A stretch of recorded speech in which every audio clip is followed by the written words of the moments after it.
Well, hi, good morning, and thanks so much for joining me in my shop here today on March 13th. So I have in front of me on my bench here a car radio. This is as I understand it, a 1955 Chevy car radio. Before putting it on the bench here, I've done a little research on it, and you can see what I found out about it so far. Nothing. I don't know anything about this. I'm not even sure it's from 1955. Pretty sure it's a Chevy, but I can't be absolutely positive about that either. There's no markings on it. There's no stickers on it. And I have asked the owner for a little more information. He hasn't come back to me yet. So I'm going to do what I can today with this. And I don't know how much I can do with it. So first of all, nice enough to label these wonderfully. So that's the power.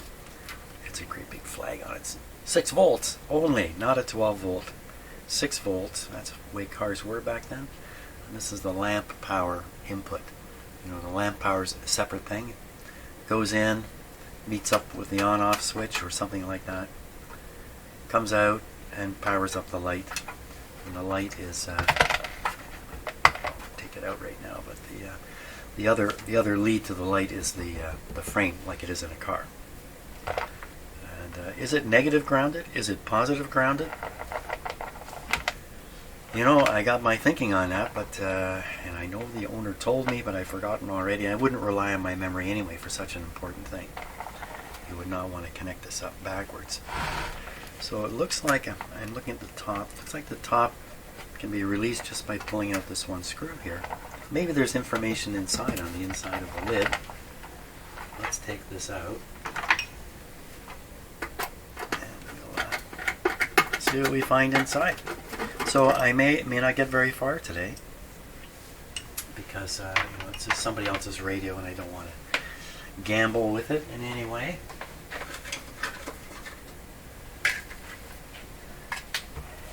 In fact, the owner of it has a classic car shop called Bay Ridges Classic Chevy.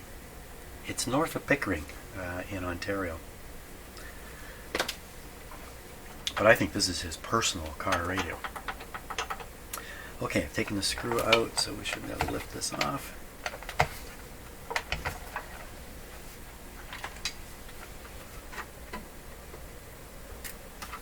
I think we can lift this off.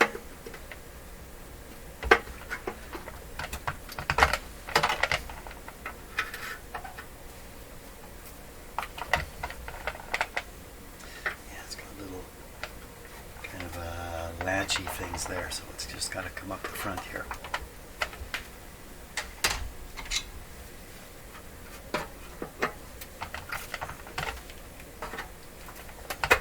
There we go.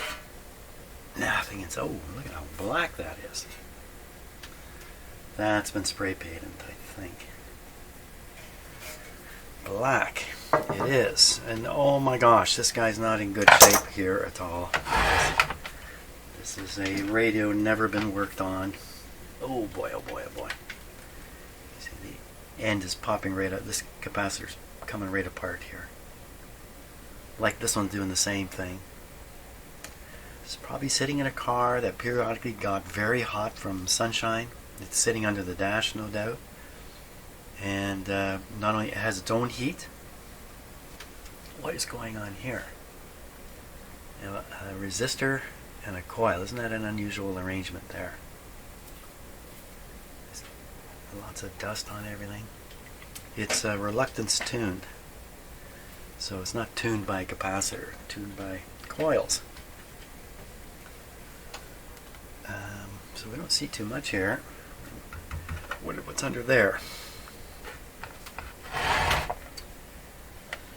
So 1, 2, 3, 4. That's not too bad. 4 capacitors. Let's open up the other side. Maybe that's where we'll find out some more about it. Now the other side. Same sort of arrangement here.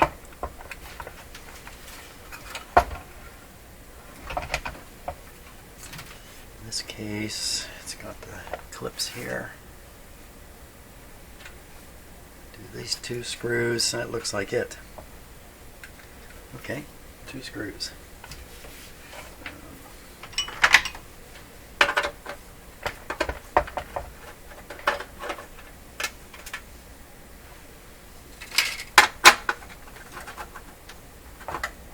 It's got a bit of a green look to it here. Looks a little military. There we go. So here we are. So these radios, because they have tubes, they need high voltage. And of course, you're not going to get high voltage out of a 6-volt battery. You're going to get 6 volts. So to generate the high voltage, they have a device called a vibrator. It's sitting right here. And it literally is a vibrator inside. And so it's a vibrator. And then it has two switch contacts, and it bangs between these 2 contacts. And through this action, it's able to develop a alternating current. So it's not a sine wave. It's an ugly thing like this. But that's enough to operate a transformer. This is probably the transformer. And this is probably building up the high voltage, a couple hundred volts, to operate the tubes. So all the tubes are held in. It's got pretty strong spring grips, so they won't come out because you're driving down the bumpy road. This one's a little loose. Driving down the bumpy road and the tube's going to fall out. It's got a, this is probably the output tube here. You can hardly tell it's glass. There's another tube over here. This is probably the rectifier tube. This one is I believe, a gas, mercury rectifier. I'm not sure of that. This is probably the output transformer driving the speaker. So this is the antenna input here, coming right into a tuning device. And then I think I saw the audio over here. This is coming across, and the wire is going right to the output transformer. So there's no doubt this is the speaker output. So we got voltage, we got antenna, we got speaker, but I don't have the nerve to apply power to this. One thing I could do, and I can test these tubes. They're probably all fairly common tubes. And we can find out what's happening with that. Not too much else I dare do with this until I know more about it. Now maybe it's easy to find out if it's negative or positive and grounded. It's probably easy. I can probably find out on the internet pretty quick what was going on, because I don't think it flipped back and forth like crazy. Negative, positive. I think car manufacturers made it one way and then they flipped another way and continued on. So I think I can probably find that out. Does it tune? Can you tune it? Where would you tune it? I would think this is like an on-off here. Well, that must be a tone control doing that. This must be the volume. Who's tuning it?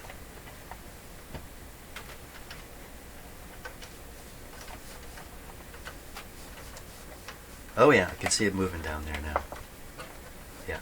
So this is the tuning over here. That's a fake thing. Yeah.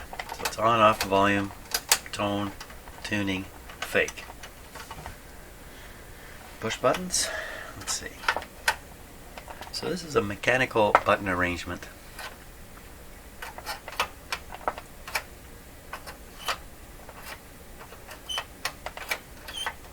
They're all kind of tuned to a similar station, but they are working. This is a preferable system, I think, than having a separate tuning arrangement. So in many radios, the push buttons operate separate coils. The push button doesn't operate the coil, it turns on a separate tuning coil. You have a series of tuning coils, and you're selecting each of those coils are tuned independently. That system's a little more difficult. This is kind of neat because you pull this out, pull it out, or you push it down, or you do something with it. I don't know what it is right now. It doesn't feel like you can push it down. Pull it out, and then push it in, and it memorizes the station you've got it tuned to. Well, that's the coolest thing. And that has to do with some mechanical bars. You know, it has to be able to tune the radio from here to here, or from here to here, assuming the button is tuned here. It's not a question of moving it in one direction. It's got to move it in both directions to get to the spot, depending upon where it started from. Very common mechanism. Nothing unusual about it. Okay. One more good thing about that is no string involved, and likewise with this tuning, there's no string involved here. It's all mechanical. I can see this gear. I can see it. Yeah, you can see it on camera. It looks like two gears up against each other. That's exactly what it is. Two identical gears pushed up against each other, and then spring-loaded against each other, so they want to sit like this. And then the other, you can't see it, the engaging gear, say, what do you call that, a worm gear? The engaging gear down here. So I only got two hands. So you have it like this. The other gear pushes its way in and pushes against that spring and ends up being held in here tightly. Otherwise you have this, right? You have this thing. This is really not good for tuning a radio. It would drive people nuts. Just a little bit of play here. So by doing the two spring-loaded things, you manage to grip. You provide grip. So I know I'm not showing it right because I don't have three hands. Do I have three hands? I don't have three hands. No. Well, that's the idea of that. It gives you a real good feel on the tuning that there's no play in it. There is no play in it. Okay. Well, I think what I can do is I can test these tubes and we'll find out what's going on with those. I think that's something I can do without having any information about the radio. Okay, let's start with the output tube.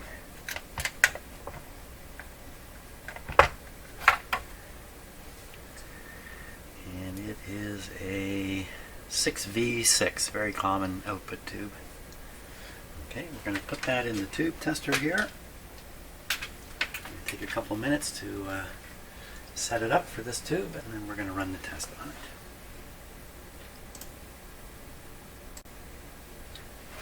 Okay, so just before I test this tube, let me tell you something about the banking system in the world. North America, Canada, the United States, and all over the place.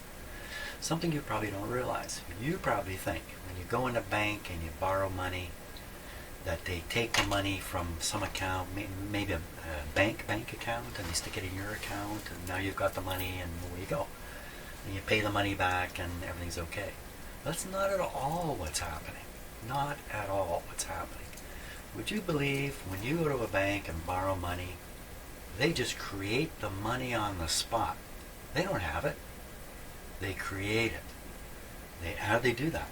They just increase your account. After you sign all the pieces of paper, they increase your account. That's called credit. Banks lend credit. They don't lend money. They lend credit. Now, they're controlled. I don't want to get into this too much detail. It's complicated, but you can look on the internet. Look, search on Google for where does money come from? And eventually you will discover that all the money in circulation, the money in your wallet, the money in your bank accounts, the money everywhere, every kind of money has all been brought into existence because somebody went to a bank to make a loan, and that's where the money was created, right then and there. When you pay the loan back, the fake money is destroyed inside the bank accounting system. So in a sense, they lend you nothing, you pay them nothing back, along with some extra. Think about this for a minute. The extra is their income. The interest rate, that's their income. That's what they're counting on.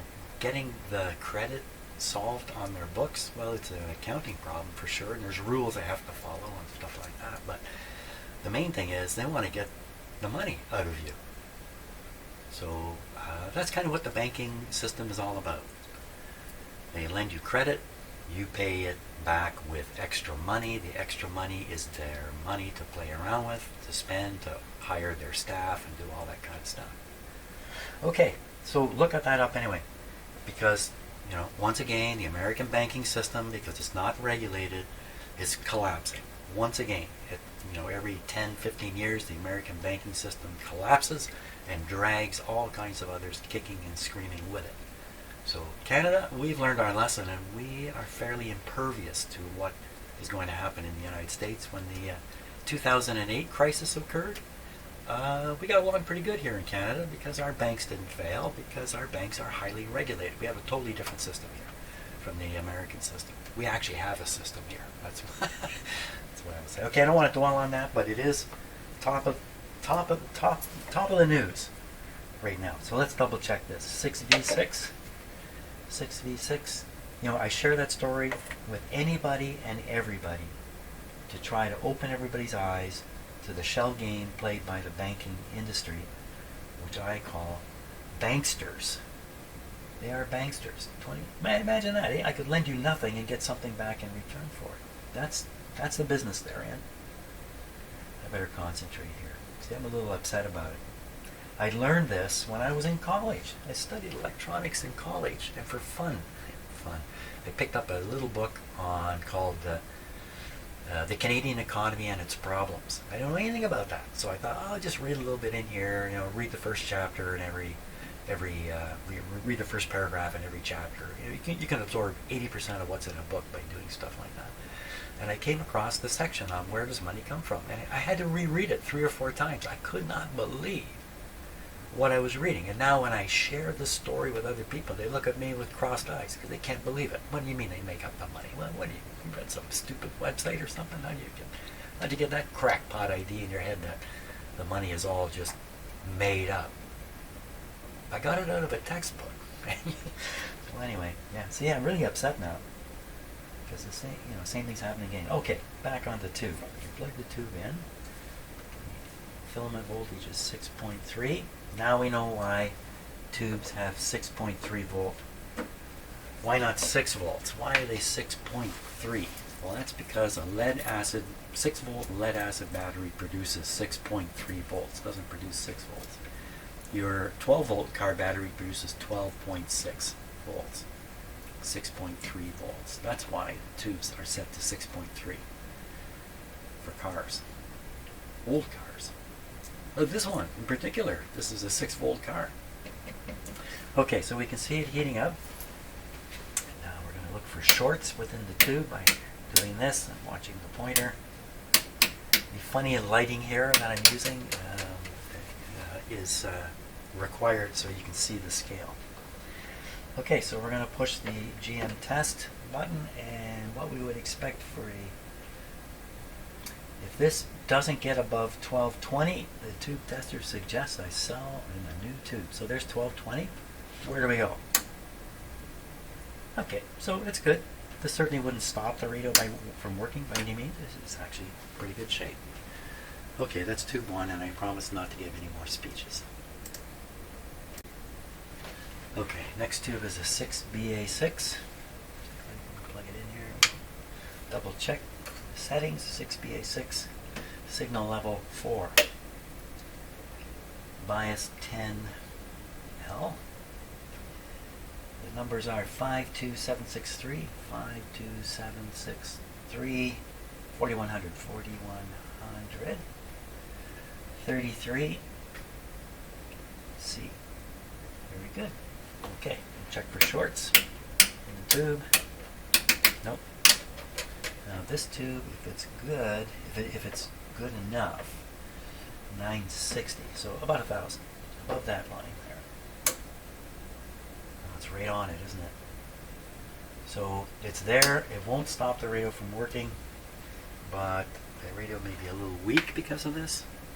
Just a little weak. The AVC system, to some degree, will compensate for a weak tube. Okay, next tube. Okay, we've come into something interesting here already. Already been testing this tube. This one is, let me just double check here, make sure I'm not fooling myself. 6HE6. So that, as soon as I saw that, wait a minute, that's a little odd. 6HE6 in a radio like this. So I went to set my tube tester. 6HE6 does not appear in the list. So I'll check my RCA receiving. 6HE6 does not appear in the book. This is a fairly new tube, you know, as tubes go. New in the history of tubes. What's it doing in this radio? Someone, I think, has substituted this tube for another tube, for the one that was originally in the radio. Not sure about that. Could be a pile of crap I just said, I don't know. I don't have the schematic or anything for the radio. There's no, I haven't found any stickers, nothing that's telling me anything. The tube is as dirty as the rest. It looks original. It's a Delco, has it branded with Delco on, so that suggests this is the original tube. So what's going on here? Things are not adding up 100%. I got to check into this a little bit further before I go ahead with it.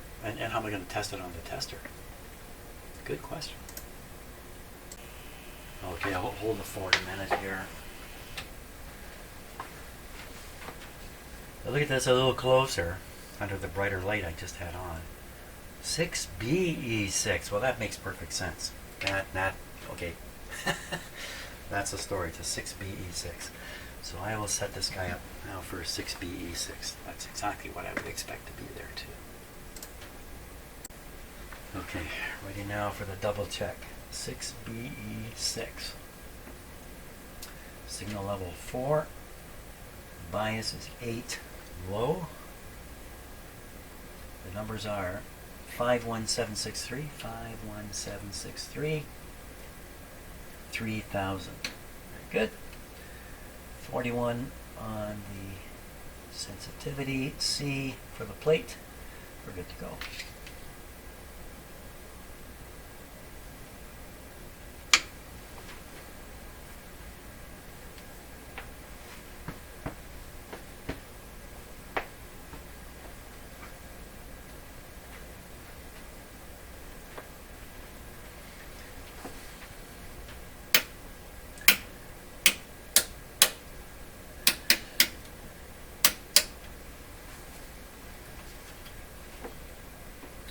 I'm going to explain the inherent instability in the banking system.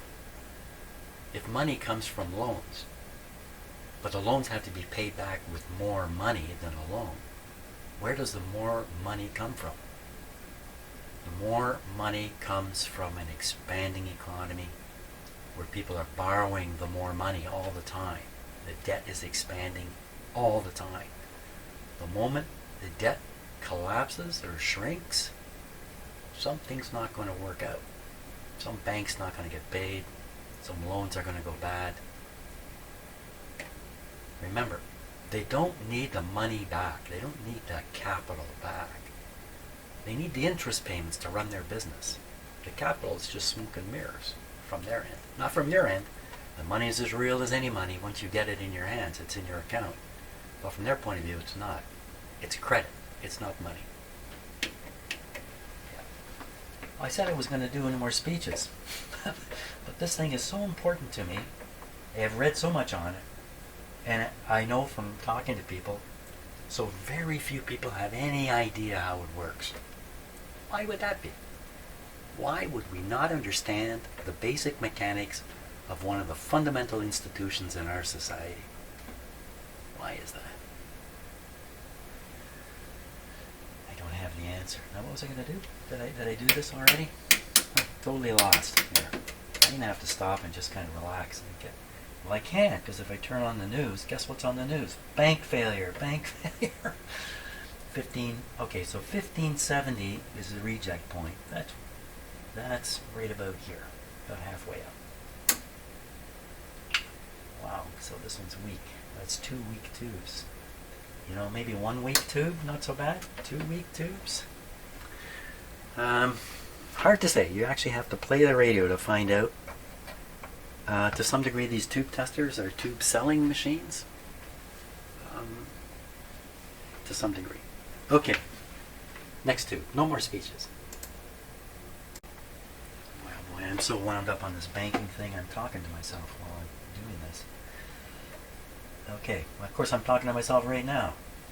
I'm always talking to myself here. 10L 52763, 52763. This is a 6BA6. Should have tested it along with the other one. 4100 concentrator. Jim, I'm going to make a mistake. 33. See?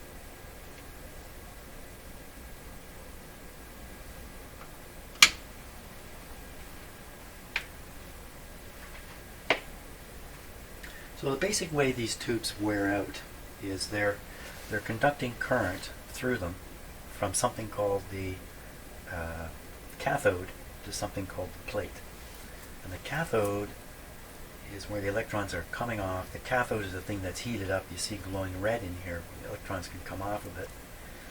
The heat and the combination of the electronic action and whatever else goes on, the cathode is coated with some kind of I don't want to say chemical, but some kind of material. Now that material ablades over time or goes through chemical alterations over time, and eventually it cannot eject or emit, is the right word, electrons the way it could originally. And as the tube gets older and older, the cathode gets weaker and weaker, and eventually the tube just can't conduct much current because it can't emit it off the cathode the way it once did. And that's generally how tubes wear out. The cathode wears out. That's what I think. No shorts. And here we go. This is also 1,000. We can get over 1,000. Uh-oh. Uh-oh. That doesn't look good. I can see it's lit up there. It's glowing. Let's do the shorts again. Was it not glowing last time? Here it comes. So I didn't make contact in here. That's all that was. So we'll let it warm up. And these tube testers, when they show a tube to be bad, right away I say, okay, I've done something wrong. The tube tester's not doing the right thing. The tube's not plugged in the socket. I just look for every possible reason why. I don't accept the tube is bad test result lightly. Okay, let's try again. In fact, would you believe I've got a box full of tubes I've tested dead? Probably 400 tubes in there. I never throw them away. I still have them, but they're dead. Here we go. Now we're okay. So up around the 1,000 mark. So this tube is also right on the edge. So that's 3 now. 3 tubes testing right on the edge. Let's just check something else out. Line check. Okay, so the line check is correct. I'm checking to make sure, like these things are designed to compensate for lower high line voltage to make sure the readings are accurate. And that's the test, and it's just fine. Okay, what do we got here? We've really only got one more regular kind of tube to take a look at here. And what's it going to be? It's going to be, see if I can read this one right for a change. Delco, it's a Delco 6AU6. 6AV6, that's a 6AV6, of course. 6AV is a detector tube. Okay, I'll get things set up and we'll test that one. So this is a combination tube. It actually has what could be 2 different tubes combined under one glass shell for convenience in the radio design and manufacture. 6.3 signal level 1, 19L 51760 51760 0300 35F. Okay, we're good. There we go.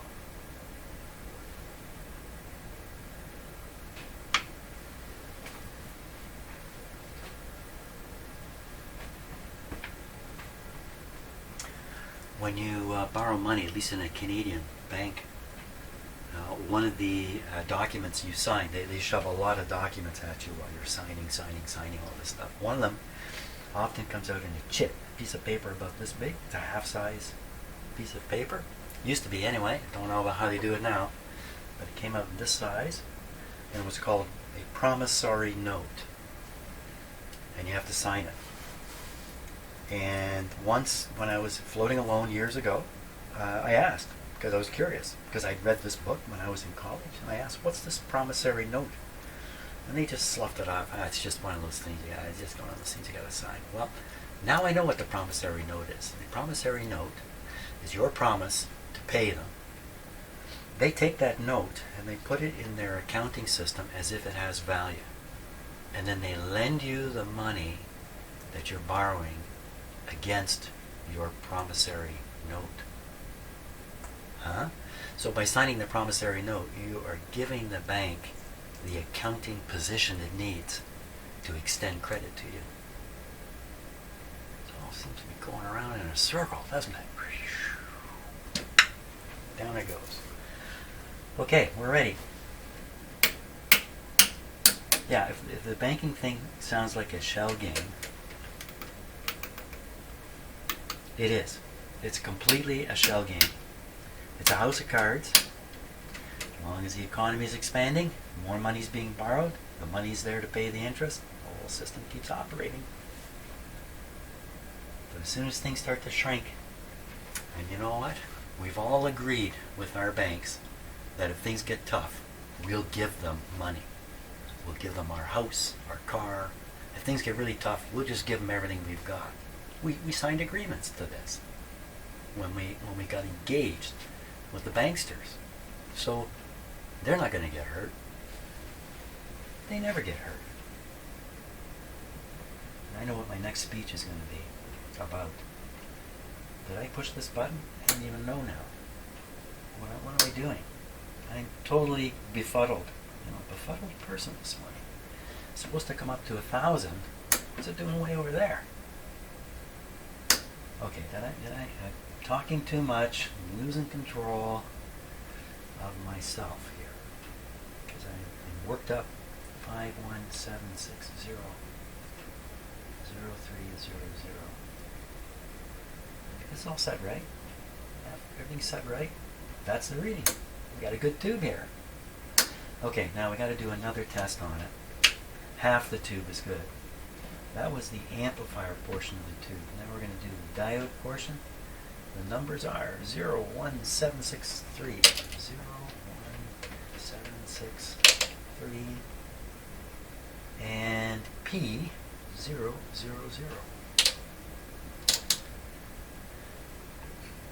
48. A. Press P1 and P2. So P1 and P2, that's for plate 1, plate 2, because there's actually two diodes in here. There's an amplifier, like a triode, and then two diodes inside this little tube. He's a busy tube. No shorts. Now we're pushing this button here, not this one, this one. Rectifier and diodes. This is a diode. All it's got to do, you probably can't see it, but right there it says diodes okay. Right down here on the bottom of the scale. So just got to get above my finger. Hello. But you need the tube plugged in, Jim, for crying out loud. Tube testers work best when there's a tube in there to be tested. Have to do the short thing again, I guess. Okay. Should let it warm up a little longer, but I'm in a rush now. Once again, rectifiers and diodes just up above my finger. She's good. Yellow one, plate 2. Oh.